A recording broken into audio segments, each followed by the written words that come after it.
पहिला पहिला हामी एउटा गीत गाउँछौँ।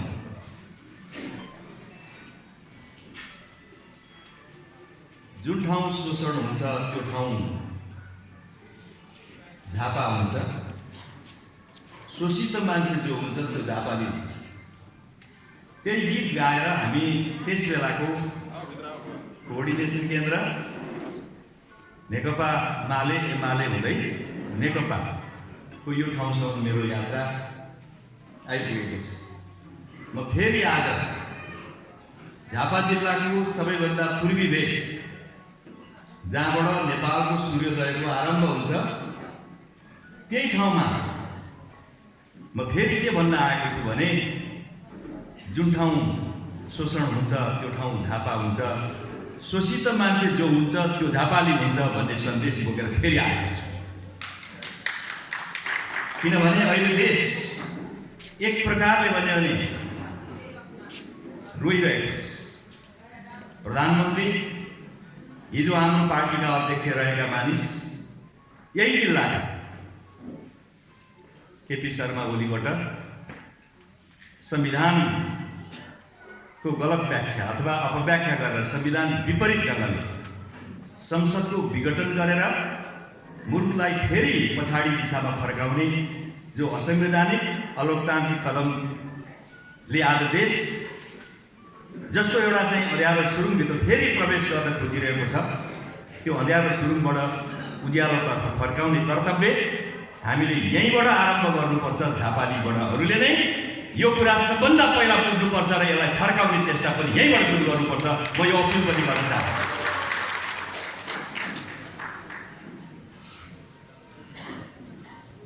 ओलीजीले धेरै ठाउँमा भन्दै आउनु भएको छ, म घेराबन्दीमा परेँ, मलाई काम गर्न दिइएन, म अप्ठ्यारोमा परेँ, यस कारणले मैले यो कदम चाल्न बाध्य भएँ। ओलीजीका मानिसहरू के भनिरहेका छन् भने कदम त गलतै हो तर बाध्यताको एउटा मात्र पनि मानिस ओलीको कदम सही हो भनेर उभिन सक्ने सामर्थ्य अहिले कोही पनि छैन, कहीँ पनि छैन। ओलीले बनाएको 1511 एउटा पल्टन छ, मैले त्यसलाई म्यादी प्रहरीको संज्ञा दिँदै गएको छु। म्यादी पुलिस तपाईलाई हेर्दा लाग्छ प्रहरी जस्तै लाग्छ, प्रहरीकै जस्तो लुगा लागेको हुन्छ, एउटा लट्ठी बोकेको हुन्छ, न त्यसले गोली हान्न पाउँछ न त्यसले लाठीचार्ज गर्न पाउँछ, तर लाठी हातमा पाउँछ। त्यस्तै एउटा निशस्त्र एउटा चाहिँ के भने केन्द्रीय समिति भन्ने बनाइदिएको छ, चुनाव सकेपछि ती घर घर जान्छ। अहिलेको यो ओलीको पल्टन पनि त्यस्तै हो, एउटा म्यादी प्रहरीको एउटा पल्टन भिड जम्मा पारेर जुन कदमको एउटा आरम्भ गर्नु भएको छ, ती कसैले पनि यो कदम सही र सत्य हो भनेर एउटा मान्छेले पनि भनेका छैन।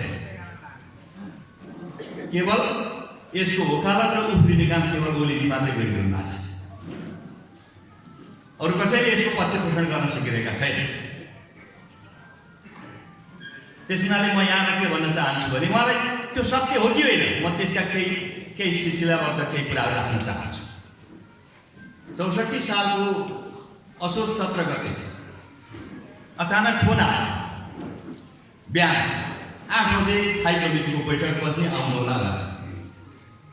त्यस बेला सचिवालय भन्ने व्यवस्था थिएन, स्थायी कमिटी नै सबै निर्णयकर्ता कमिटी थियो। बिहान 8 बजे बालकोटमा बैठक भयो, वाकै घरमा हामी सबै दौडेर जान्थ्यौँ।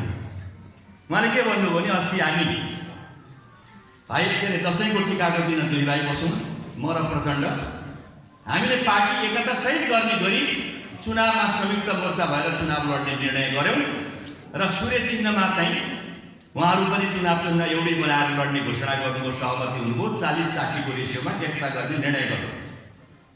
हामीलाई लाग्यो 2006 सालदेखि हामीले नेकपाका पछाडि अनेक पुच्छर जोडेर, खास गरी एउटै पुच्छरमा लगेको पार्टी नेकपा 17 सालको घटनापछि अनेक नामबाट चाहिँ पार्टीहरू चाहिँ फुट्दै विभाजित हुँदै एकीकृत हुँदै अनेक नामबाट आएको पार्टीको अब पुच्छर भेटिने दिन आएछ भनेर हामीले एउटै नेकपा बनाउनको लागि बडो उत्साहका साथ सहमति गर्यो। र कुनै कतै केही पनि उहाँले भनेको कुरामा कसैले अब्जेक्सन गरेन। त्यस बेलाको दोस्रो नेता न झलनाथलाई थाहा थियो, त्यस बेलाको तेस्रो नेता वरिष्ठ नेता नम्बर 2 न माधव नेपाललाई थाहा थियो, चौथो नेता न वामदेवलाई थाहा थियो, कसैलाई पनि थाहा छैन। अरूलाई त थाहा हुने प्रश्नै भएन। र उहाँले गरेको कुरालाई सोरै आना ठिक भनेर हामीले समर्थन गर्यौँ। त्यहाँ नीति विधि विचारका कुराहरू यत्रो पार्टी एकता गर्दा हुनुपर्ने छलफलको कुरा केही पनि गरेन। त्यसपछि हामी चुनावमा गयौँ। चुनावमा गइसकेपछि हामीले एउटा नतिजा आयो र संवैधानिकै जटिलताले गर्दा सरकार बन्न ढिलो भयो। सरकार पनि बन्यो। त्यस बेला एमाले 121 सिट ल्यायो। त्यस बेलाको माओवादी केन्द्रको तर्फबाट 53 सिट आयो। दुईटाको समर्थनमा सरकार बन्यो। तर त्यसबिचमा पनि पार्टी एकता हुनको लागि केही अलमल भइरहेको थियो। त्यो अलमल भइरहेको बेलामा एकता हुन्छ कि हुँदैन भन्ने एउटा क्वेसन पनि खडा थियो। जेठ 3 गते एकता हुनुभन्दा केही दिन अगाडि ओली कहाँबाट जानुभएछ प्रचण्डका, एकता हुन्छ कि हुँदैन अनस्योर थियो। कङ्ग्रेसले 5 वर्ष तपाईँलाई प्रधानमन्त्री दिने, एकता नगर्नुहोस् भनेर त्यस बेला भोलि पनि रहेको हामीले सुनेका थियौँ, पत्र पत्रिका न्युज पनि आएको थियो। तर त्यसको बावजुद हामीले त्यत्रो गठबन्धन गरेर जित्यौँ। त्यो इमोरल हुन्छ भनेर उहाँहरू भनिरहनु भएको थियो प्रचण्ड कम्युनिस्ट चाहिँ। अनि ओलीजीले प्रचण्डजीलाई गएर भेटेर के भन्नुभएछ भने करिब एकताको 1 हप्ता अगाडि, हेर्नुहोस् मलाई त डाक्टरले 18 महिनादेखि 20 महिना बाँच्छ भनेको छ, 22 महिना बाँचुला, 24 महिना बाँचुला, त्योभन्दा मेरो आयु छैन। यसो हेर्छु, झलनाथलाई हेर्छु, अब यसबाट पार्टी चल्छ कि भएर हिसाब गर्यो। चलाउने सामर्थ्य छैन, 2-2 चोटि अध्यक्ष भइसक्यो। माधव नेपाललाई हेर्छु, उसबाट पनि चल्ने म देख्दिनँ। वामदेवलाई हेर्छु, त्यो त झन् हुलडबाज जस्तो त कुट्ने आज लागिसकेर मौकामा, उसबाट के चल्छ, हिँड्ने पार्टी फुटा हो। अब प्रचण्ड सहित अब एकता हुने भएपछि म ढुक्क भएर चाहिँ अब प्रचण्डलाई पार्टी टिममा लाएर मर्न पाउने भएँ भनेको त तपाईँ पनि अलमल गरेर बस्नुहुन्छ भनेपछि प्रचण्डकोबाट के लागेको छ नि, ओलीजीले आफै मर्छु भनेको छ, त्यो त पक्कै मर्ने नै होला। 2 वर्ष त सिकै अध्यक्ष हुने किन त पार्टी एकता भयो। ओली कति जाने भन्ने कुरा त्यस्ता घटनाले चाहिँ देखाउँछ। त्यो जाल चाहिँ अरूले त्यति सजिलो बुझ्नै नसक्छ। यही पार्टीको विवाद भइरहेको बखत कार्तिकको 25-26 गते माधव नेपालले ओलीले भेट्न खोज्नु भएको छ, म एक्लै त जान्न, ग्रुप लिएर आउँछु भनेको छु भनेर भन्नुभएपछि माधव ब्राह्मण, म भीमराव र रघुजी पन्त भयो, हामी 4 जना भेट्न गएको थियौँ बालुवाटार। अनि उहाँले के भन्नुभयो त्यो दिन भने मैले त पार्टी एकता हुने पक्षमा जाति कुरा पनि गर्ने, त्यो हुँदैन भन्ने मलाई थाहा थियो, तर मैले भन्ने यस खालका कुराहरू गरेर यो पार्टी एकता भयो। त उहाँको उद्देश्य के देखियो भने पार्टी एकता गरेर साँच्चै पार्टीलाई राम्रो ढङ्गले अगाडि लाने या आन्दोलनलाई अगाडि लाने कुरासँग उहाँको कुनै सरोकारै रहेछ। एकताको बाँकी काम, थुप्रै काम जो बाँकी रह्यो उहाँकै कारणले अल्झ्यो। कसरी अल्झ्यो भने तपाईँलाई बताउँ। एकताको काम गर्नु पर्यो र प्रचण्ड कमिटीले गर्नुहुन्छ, यता विष्णु पौडेलले गर्नुहुन्छ, ल तपाईँहरू मिलेर वर्कआउट गरेर ल्याउनुहोस् भन्ने बैठकमा सचिवालय थियो। अनि यसो गरौँ त भएर चाहिँ प्रचण्ड कमिटीले प्रस्ताव गर्यो भने विष्णु पौडेल के भने मैले त ओली कामसँग सोध्नुपर्छ, नभए के पनि गर्न सक्दैन। अनि जहिले पनि उहाँ चाहिँ के भने ओलीको कुरा गरेर उम्किने भनेपछि ओली विष्णु देखाउने, विष्णु ओली देखाउने, कुनै निर्णय नै नगर्ने। यसो गर्दै हाम्रो एकताको काम पनि अल्झिँदै पछाडि पर्दै सर्दै आएर एकता पुर्याउने काम पनि भयो। तर कहिलेदेखि यो समस्या बढी चर्केर आउन थाल्यो भन्दा त्यस बेला हेर्नुहुन्छ भने ओलीजीलाई कुनै कहीँबाट अवरोध थियो र? कहीँ अवरोध थिएन। चुनाव सकिएपछि दलको नेताको रूपमा चाहिँ पार्टी अफिस त्यस बेलाको चाहिँ धुम्बाराईमा चाहिँ दलको बैठक बस्यो। त्यो बैठकमा माधव नेपालले नै उहाँले दलको नेताको प्रस्ताव गर्नु। कसैले त्यसमा आपत्ति गरेन। सर्वसम्मतिमा उहाँको दलको नेता छानिनु। जबकि त्यसभन्दा अगाडि हाम्रो चुनावै भएको थियो। 70 को चुनाव पछिको अवस्थामा दलको नेता सिंहदरबारमा बकाइदा चुनाव मतामत भएर अझ इलेक्ट्रोनिक्स भोटिङबाट चाहिँ के भने हाम्रो चाहिँ चुनाव भएको थियो। तर त्यसपटक उहाँले आफू हुने भइसकेपछि उहाँले चाहिँ त्यो चुनावतिर जाने कुरा गर्दै गर्नुहुन्छ र माधव नेपालले प्रस्ताव गर्नुको सर्वसम्मतिमा उहाँ दलको नेता हुनु र प्रधानमन्त्री हुनु। त्यस पछाडिको कुरा गर्नुहुन्छ भने प्रदेशका सबै सरकार उहाँका एकलौटी थिए, सङ्घका सरकार पनि एकलौटी, कहीँ अवरोध भयो। सबै राजनीतिक निम्ति उहाँले एकलौटी गर्नुभयो।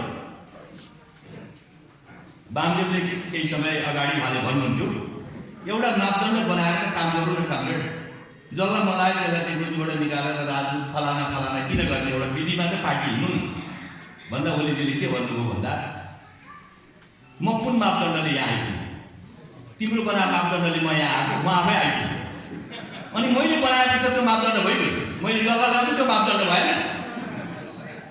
उहाँलाई केही पनि चाहिँदैन, न पार्टीका मापदण्ड न कुनै विधिमा हिँड्ने त्यो कुनै कुराहरू पनि उहाँका कुराहरू थिएन। त्यस हुनाले यो समस्या उहाँले काम गर्न दिएन भन्ने होइन कि काम गर्न प्रशस्त उहाँले चाहिँ समय पाउनु, तर ती काम गर्ने कुरामा उहाँले गरिदिए चाहिँ रहनुभयो भने उडन्ते कुरा गर्नु। पानी जहाज जान्छु 76 सालमा पानी जहाज आएर रेलको टिकट काट्न पाइन्छ, पानी जहाजको टिकट काट्न पाइन्छ भनेर अहिले युट्युबमा भाषा तपाईँ हेर्न पाउनुहुन्छ। 76 देखि नै त्यो हुन्छ भनेर। जुन देशमा समुद्र छैन उसले चाहिँ के भने पानी जहाजको कुरा गर्छ। देशमा बनाउनु पर्ने बाटो या अरू कुराहरूको सन्दर्भमा मतलबै गर्दैन, उटपटाङ कुरा गर्न समय बिताएको छ। त्यस हिसाबले उहाँले काम गर्न पाइनँ मैले भन्ने कुराको कुनै दम छैन, भन्न पर्यो नि। सरकार बनेपछि पहिलो नीति तथा कार्यक्रम आयो। यहाँ राम कार्की हुनुहुन्छ, कतिको सम्झना छ। नीतिमा एउटा कुरा लेखिएको थियो, किन बालुवाटारले बनायो नीति, बजेटमा कम्प्लिटली अर्को कुरा छ, किन युवराजले बनाएको थियो बजेट। नीतिमा उल्लेख भएको कुरा बजेटमा कहीँ पनि छैन।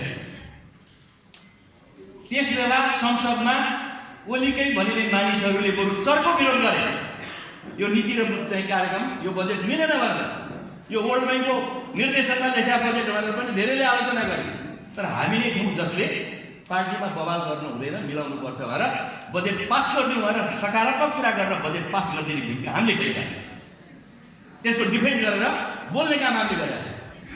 त्यसलाई पछि बरु मिलाउँला भनेर दोस्रो बजेट आयो, दोस्रो नीति तथा कार्यक्रम आयो, त्यसमा पनि कुनै अवरोध भएन। तेस्रो यसपालिको गएको जेठमा आएको नीति तथा कार्यक्रममा पनि कुनै अवरोध भएन। अनि अवरोध कहाँबाट भयो? तपाईँहरूले कुनै ओलीले ल्याएको कुनै कदमलाई, कुनै कामलाई, कुनै राम्रा कुरालाई संसदले असफल पारेको, स्थायी समितिले असफल पारेको र यो नगर भनेको एउटा घटना छ? कुनै पनि छैन। तर अचानक यो स्थिति कसरी आयो भन्दा मैले के देखेँ भने एउटा गोप्य सहमति भएको छ। त्यो 25 सार्वजनिक ओलीजी र प्रचण्डजीको बिचमा आधा आधा सत्ता सेयर गर्ने भन्ने एउटा गोप्य सहमति भएको छ। त्यो थाई कमिटीमा कहिले पनि चर्चा भएन। जब आधा समय बिग्रिन थाल्यो, अब प्रचण्डले यो माग्छ होला आधा चाहिँ भाग भनेपछि उहाँलाई टाउको दुख्न थाल्यो। अब माग्छ, त्यसपछि उहाँको निधराम हुन थाल्यो। अब कसरी प्रचण्डसँगको टसल सुरु गर्ने, कसरी यो विरोध सुरु गर्ने र यो दिन नपर्ने स्थिति सिर्जना गर्ने कसरी? यस हिसाबले हेर्दाखेरिमा ओलीजीको नितान्त सत्ता स्वार्थको कारण अहिले वो आरोप के लगाइएको छ भने प्रचण्डले या अर्को पक्षले माग्यो, त्यस कारणले सत्ता लोलुप भएर चाहिँ यो स्थिति आयो। होइन, गएको पोहोर सालको मङ्सिर महिनाको 3 गते 4 गते यो प्रश्न उठेपछि प्रचण्डजीले भने होइन मलाई पार्टी चलाउन दिनुस्, कार्यकारी भूमिकामा दिनुस्, 5 वर्ष तपाईँ खानुस् भने होइन। त्यो सहमति गरे होइन सचिवालयले। त्यति मात्र होइन, गएको भदौको 26 गते स्थायी कमिटीले निर्णय गर्यो सर्वसम्मत रूपमा। त्यसको एउटा आयोगको सदस्य, त्यो कार्यदलको सदस्य म पनि हुँ, जहाँ 6 जनाको कार्यदल बनेको थियो। त्यसले एकमतले तपाईँ प्रधानमन्त्री 5 वर्ष हुनुहोस्, पार्टी अध्यक्ष पनि महाधिवेशनसम्म नै हुनुहोस्, तर पार्टीको निर्णय मानेर चल्नुहोस्। त्यसमा कुनै आपत्ति छैन भनेर सहमति गरेर समस्या मिलाउने भरपूर कोसिस गरेको होइन। त्यो ओलीको लागि एक प्रकारको भने मुक्ति दिएको अथवा जीवनदान दिएको जस्तो सबै रूपले चाहिँ के भने सहयोग गरेको अवस्था होइन। तर उहाँले त्यसलाई के ठान्नुभयो भने कमजोरी ठान्नुभयो पार्टी। त्यसको भोलिपल्टदेखि पनि निर्णय मान्ने कुरा गर्नुभयो। यही बिचमा वामदेवले भने एउटा प्रसङ्ग म तपाईँलाई सुनाउँछु। यो पार्टीको अन्तिम यो स्थायी समितिको बैठकमा वामदेवले के भन्नु लामो भाषण गरेर उहाँले के भन्नुभयो भने हाम्रोतिर एउटा उखान छ। त्यो उखान के भन्दा कहिलेकाहीँ दानवसँग के अरे देवतारीसँग डराउनुपर्छ। ओली भनेको दानव हो, यो दैत्य हो, यो राक्षस हो, हामी देवता हौँ। दानवले बढी नै दुष्टतापूर्ण काम गरे पनि देवता पछाडि हटेर कहिलेकाहीँ राम्रोको लागि पछाडि हट्नुपर्छ, जोगाउनुपर्छ। अहिले पार्टी जोगाउनको लागि देवताहरूले पछाडि हट्छ, तब मात्रै यो दानवबाट जोगिन सक्छ। यो प्रयास पनि हामीले गर्यौँ। तर ओलीले त्यसभन्दा अगाडि बढेर संसदको हत्या गर्यो र त्यस सन्दर्भमा ओलीको यो कदम ओलीले काम गर्न दिएन, फलानु गरेन, आदि गरेन भन्ने कुराको कुनै सच्चाइ छैन। तपाईँलाई थाहा छ, तपाईँ ब्याक टु द अलिकति अगाडि जानुभयो भने चैत्र 11 देखि कोभिडकोलाई लिएर लकडाउन भयो। सारा मान्छे घरहरूमा बसेका छन्, बाहिर निस्किन पुलिसले चाहिँ के भने छेकेको छ, रोकेको छ, लाठीचार्ज गरेका छ। कोही मान्छे बाहिर निस्केका थिएन, कोही नेता पनि बाहिर निस्केका थिएन। तर वैशाखमा उहाँले गएर 2टा अध्यादेश बाहिर ल्याउनु। एउटा पार्टी फुटाउने अध्यादेश, एउटा संवैधानिक परिषदद्वारा संवैधानिक नियुक्ति गर्ने अध्यादेश। ल संवैधानिक परिषदमा त त्यो नियुक्ति गर्नको लागि अप्ठ्यारो पर्यो भन्ने सम्मका कुरा हुन सक्छ। तर पार्टी फुटाउने अध्यादेशको औचित्य लकडाउनको बेलामा किन पर्यो? कसैले जस्टिफाई गर्न सक्छ? आफ्नो हाउस चलाउन नसक्ने, आफ्नो पार्टी चलाउन नसक्ने, आफ्नो दल चलाउन नसक्ने अर्का पार्टी फुटाउँछु भनेर जो कुरा गरियो त्यो वास्तवमा त्यो कुरा थिएन। आफ्नै पार्टी फुटाउँछु भनेर त्यो कुरा ल्याइएको थियो भन्ने कुरा अहिले प्रमाणित भएको छ। अनि हामीले थाई कमिटीका 20 जना व्यक्तिहरूले फोनमा टेलिफोनबाट चाहिँ संवाद गऱ्यौँ र यो कदम त ज्यादै विगत हो। अझ कसरी पनि आयो बाहिर भन्दा हाम्रा पार्टीका नेता भनिने मानिसहरू भर्खरै रिटायर भएका पुलिसका आइडिपी बोकेर मान्छे अपहरण गर्न गए, अरू पार्टीका व्यक्तिहरू सांसदहरू अपहरण गरेर काठमाडौँ ल्याउन लागे भने यो आरोप र आक्षेप हामीमाथि लाग्ने स्थिति भयो। त्यो कुरा बाहिर आयो। यसको शिरमा त भोलि त हामीले पनि यो बेइज्जती खप्नुपर्छ, यो आरोपको हामीले सामना गर्नुपर्छ। भोलि के जवाफ दिन्छ? यो पार्टी लोकतान्त्रिक पार्टी हो, यो पार्टी संविधानलाई मानेर चल्छ, यो पार्टीले अर्को पार्टीलाई फुटाउने होइन कि नेपालको एकताको लागि चाहिँ के भने एकतातर्फ जोड दिन्छ भन्ने होइन कि अर्कालाई विभाजन गर्ने, फुटाउने, के गर्ने जस्ता खासका कुरामा यो पार्टी संलग्न छ। त्यो पनि गलत ढङ्गले भनेपछि हामीले प्रश्न उठायौँ। उठाइसकेपछि त्यो प्रश्न अगाडि बढ्दै गएर उहाँले त्यसलाई तत्कालको लागि त पछाडि हट्नुभयो, त्यसलाई फिर्ता पनि लिनुभयो। तर त्यसलाई भने त्यस बेलादेखि नै अर्को पार्टी बनाउनुपर्छ भनेर मदन भण्डारी फाउन्डेसनहरू मार्फत उहाँले देशव्यापी तयारी गरेको कुरा हामीले सुनिरहेका थियौँ, बुझिरहेका थियौँ। अहिले रातारात मैले अघि नै भने यो म्यादी पूर्व प्रहरीको एउटा नयाँ संस्था उहाँले चाहिँ रातारात उहाँले चाहिँ के भनेदेखि घोषणा गर्नुभयो। त्यस बेलादेखि यो तयारी थियो भन्ने कुरा देखिन्छ। त्यसैले ओलीजीले आज आएर बाध्यतामा यो कदम चालेको होइन। ओलीजी सुनियोजित रूपले यो पार्टी विभाजन गर्न चाहनुहुन्थ्यो, यो पार्टी भत्काउन चाहनुहुन्थ्यो, यसलाई छेदविच्छेद गर्न चाहनुहुन्थ्यो र संसदलाई समाप्त पार्न चाहनुहुन्थ्यो भन्ने कुरा यसले प्रमाणित गरेको छ। नत्र रातारात यत्र धेरै मान्छेलाई उहाँले टिका लगाएर दिन सक्नुहुन्थ्यो? प्रिप्लान थिएन। यो घटनाले पनि देखिन्छ, पुष्टाइ त्यसरी हुन्छ। त्यस हुनाले ओलीले भनिरहेको कुरा मैले काम गर्न नपाएको कारणले यो स्थिति सिर्जना भयो भन्ने कुराको कुनै सत्यता छैन, कुनै दम छैन। म यो कुरा यहाँलाई राख्न चाहन्छु। दोस्रो, अघि धेरै चर्चा भइसकेका छ कि माधव नेपाल अथवा एमाले चाहिँ अब एमाले मिल्नुपर्छ। माधव नेपाल चाहिँ एउटा प्रवेश गरे। यो कुरा उहाँले धेरै उठाउनु भएको छ। म यहाँलाई एउटा कुरा भन्न चाहन्छु, म एउटा प्रसङ्ग फेरि दोहोऱ्याउन चाहन्छु। संसद यो प्रधानमन्त्री उहाँ फागुन 3 गते बन्नु। प्रधानमन्त्री फागुन 3 गते बन्नुभन्दा 1 हप्ता अगाडि माघको 26-27 गतेतिर सोम पाण्डे चाहिँ मलाई एकदमै अर्जेन्टली भेट्नु पर्यो भन्दै आउनु। मैले आउनुहोस् भने घरमा बोलाएँ काठमाडौँमा। के समस्या पर्यो भनेपछि उहाँले दुईवटा कुरा उठाउनु। यो घनश्यामजीले पनि के गरे भन्नु। के भएछ र घनश्यामजीले भनेर सोध्नु। भर्खरै एउटा इन्टरभ्यू दिनुभएको छ, जब सान्दर्भिकता सिद्धियो अब भनेर। माधव नेपालको एउटा दाहिने हात भनेर भनिदिनु घनश्यामलाई। अनि जबको विरोध गर्यो भने त अब ओलीले यो जब विरोधी भनेर चाहिँ हामीलाई कमजोर बनाउनु भूमिका खेल्न सक्ने भए यो त गर्नु भएन भन्ने उहाँको चासो छ। अनि दोस्रो योगेश पनि के गर्छन् भन्नु। के भएछ र योगेशबाट भनेर मैले सोधेँ।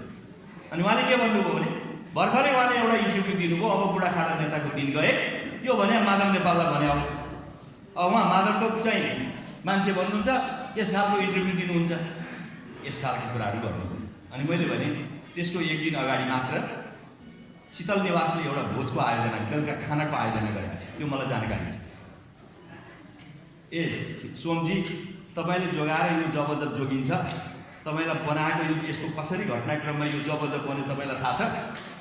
अनि तपाईँले जोगाएर जोगिन्छ यो बुझिराख्नुहोस्। हिजो बेलुकै एउटा नयाँ कुरा भइसकेको छ, कहिले एकता हुन्छ त्यस बेला थाहा पाउनुहुन्छ। शीतल निवासमा 3 जनाको खानेकुरा भयो। राष्ट्रपति,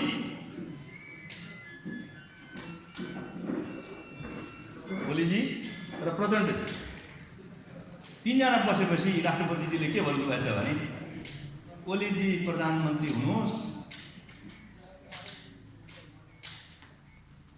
प्रचण्डजी पार्टी अध्यक्ष हुनुहोस्, यो जब 21औं शताब्दीको के भन्नुहुन्छ त्यसलाई महाधिवेशनको छलफलको विषय बनाउनुहोस्, त्यसपछि पार्टी एकता गर्नुहोस्। अनि ओलीजी चाहिँ त्यसपछि एकदम रिसाएको जस्तो चस्मा तलसम्म झारेर म चाहिँ महाधिवेशनबाट जितेर आएको मान्छे, राष्ट्रपति पनि मेरो विरुद्धमा चाहिँ उभिने, कसरी मैले खप्नु, कसरी सहनु भनेर यसरी मसालेर कुरा गरेपछि अनि विद्यार्थीले के भन्नुभएछ भने म त अब सल्लाह दिया हो, नेताहरू तपाईँहरू मिलाउने तपाईँहरूकै कुरा हो भनेर उहाँ सरक्क पछि हटेपछि अनि प्रचण्डजीलाई के लागेछ भने साँच्चै प्रधानमन्त्री के अरे ओलीजी र राष्ट्रपतिको बिचमा झगडा भएकै हो भनेपछि होइन उहाँले यसो भने होइन सम्झाउनु थाल्नुभएछ। राष्ट्रपतिजीको भनाइ यो होइन उहाँ, त्यो त उनीहरूले 2 जनाले पहिल्यै सल्लाह गरेर म यसो भन्छु तिमी यसो गर्नु भनिहाल्छ कि।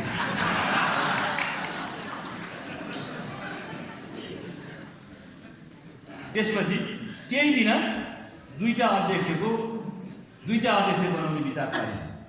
त्यसरी चाहिँ के भने इन्जेक्ट भयो त्यो विचार, नत्र एउटा अध्यक्ष भने एउटा प्रधानमन्त्री हुने कुरा थियो। सायद त्यही निर्णयमा चाहिँ उभिएर पार्टी यता आएको भने यो घटना पनि आइरहेको थियो होला। एउटा अध्यक्ष एउटा प्रधानमन्त्रीको व्यवस्था भएर आएको थियो भने सायद पार्टीमा तलमाथि दरार आउने थिएन पनि होला, यो घटना यो स्थितिसम्म आइपुग्दैन थियो। उहाँले के गर्नुभयो, अध्यक्ष पनि 1 नम्बर आफै, प्रधानमन्त्री पनि आफै। त पानी ढलो के भइदियो, पावरको पानी ढलो सबै ओलीजीमा गएर छन् र आज यो स्थिति आयो।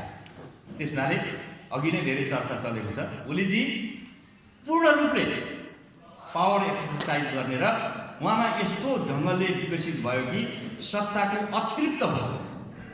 त्यो प्रधानमन्त्री चाहिँ अगाएकै छैन, उहाँ त्यसले तृप्तता दिएकै छैन। अझ पिउँ जस्तो लाग्छ, अझ पिउँ जस्तो लाग्छ। त्यही पिउँदा के छ नि, एउटा गीत पनि छ नि, पिउँदा पिउँदै के भयो भन्ने एउटा गीत त्यहाँ बेहोसीमा भन्दै अहिले उहाँले चाहिँ के भने त्यो यसरी चाहिँ उहाँ चाहिँ बेहोस हुनुभयो कि अब संसदलाई शुद्ध पनि उहाँले समाप्त पार्यो।